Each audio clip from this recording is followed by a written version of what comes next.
She went to michaelsavage.com, and she sees Banned in Britain with the picture with the tape over my mouth, with the sunglasses. And it says, contains secret emails crucifying Savage. But you're not interested. What can I do? Now we go to a man who knows a lot about communism. He calls the show on a regular basis.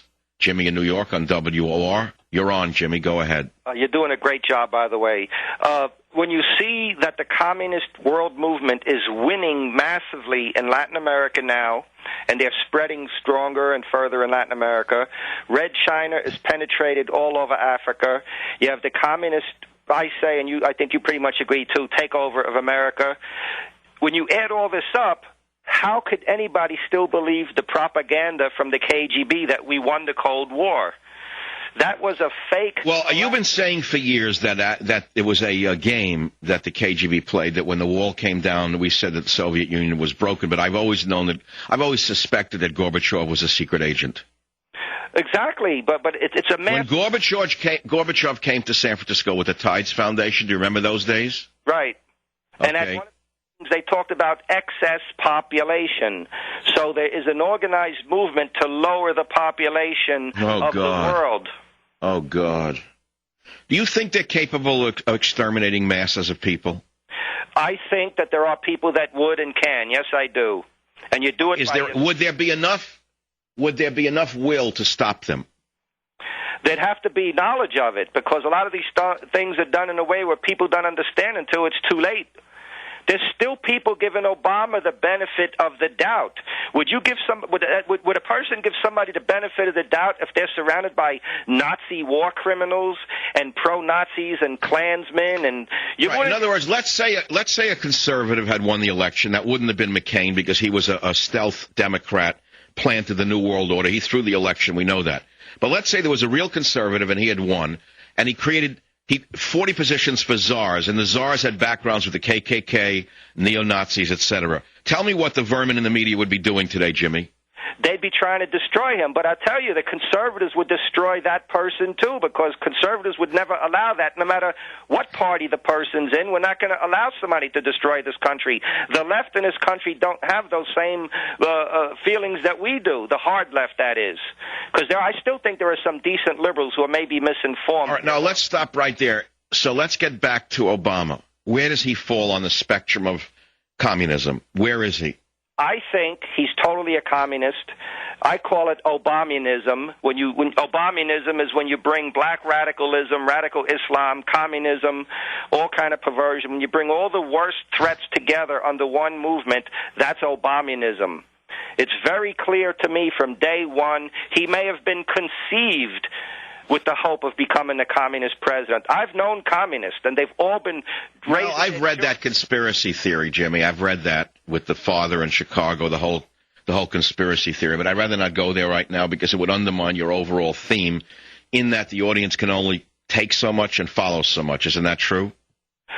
Well, I think that's for me to know, Jimmy. But if you can name the book which describes how Michael Savage, the most outspoken man in the American media, has been banned by a Western democracy, you will get one of the first copies off the presses. What's the title? Banned in Britain. Bingo, you win. You win, you win, you win. You could even give us a P.O. box of your neighbor if you're afraid of... I don't share any of these things. First of all, it doesn't go to me. So here we are. We're sitting here watching it. He's going to give the big speech.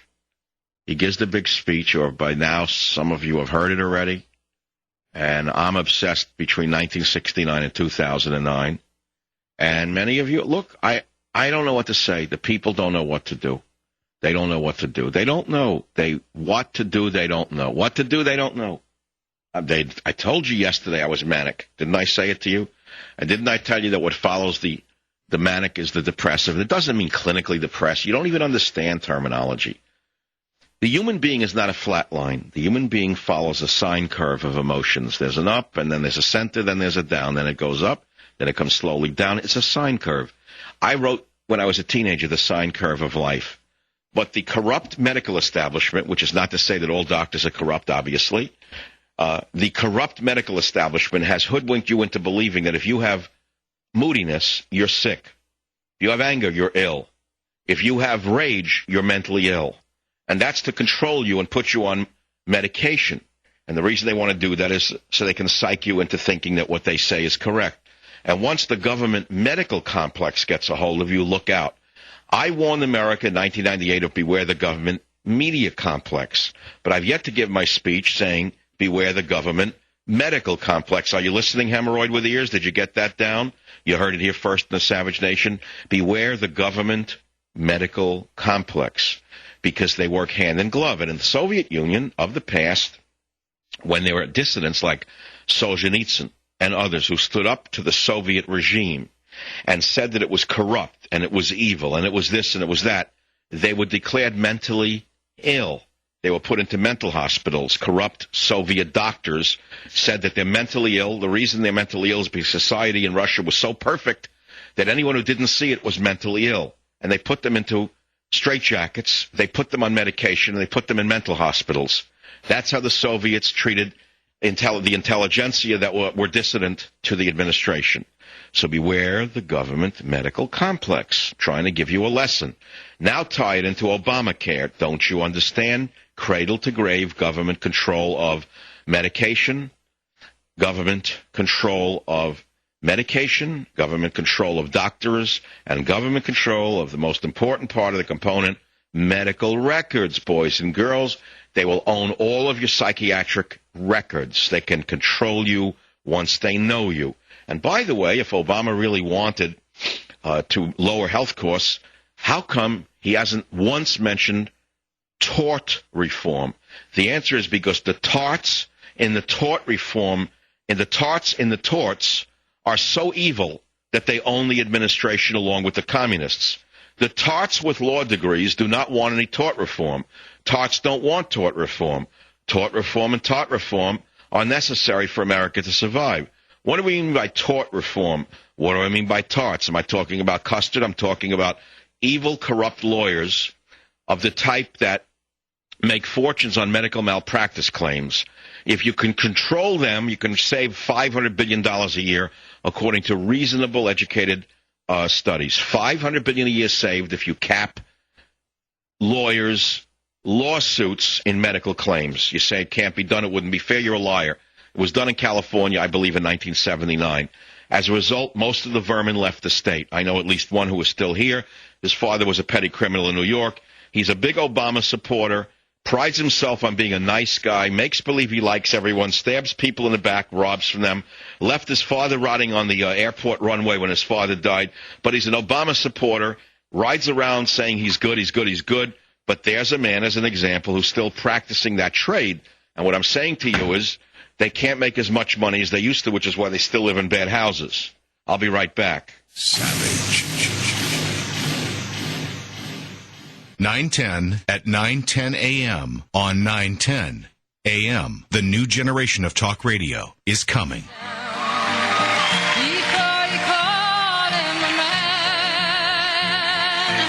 So she was a Pied Piper of the anti-war movement. She radicalized hundreds of thousands of people and turned them into anti-Americans, in my opinion. So now, from 1969 2009, they won. They weren't elected. Obama was the charade artist, the imposter who led everyone to believe he was a centrist, not like them. He distanced himself from the radical underground, Bill Ayers.